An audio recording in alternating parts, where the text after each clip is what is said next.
जी हाँ दोस्तों, नमस्कार। आप सभी का स्वागत है SSR भोजपुरी यूट्यूब चैनल में।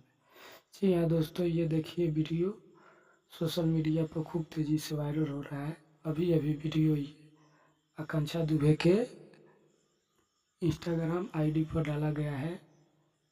बहुत दिनों बाद ये वीडियो वायरल हो रहा है। उनकी माता जी ने ये डाली है।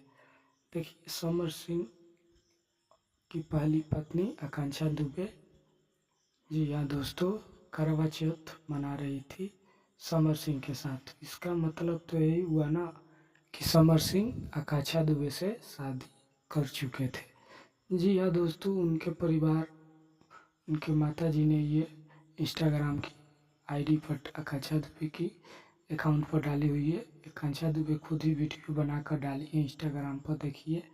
तो ये तो साफ निर्णय हुआ, करवा चौथ मना रही है तो कि शादी हो चुका है। जी हाँ दोस्तों, ये बहुत तेज़ी से वायरल हो रहा है, तो मैं क्यों ना बनाऊँ वीडियो। आप लोग देखिए और प्रतिक्रिया दीजिए और कमेंट और लाइक सब्सक्राइब कीजिए।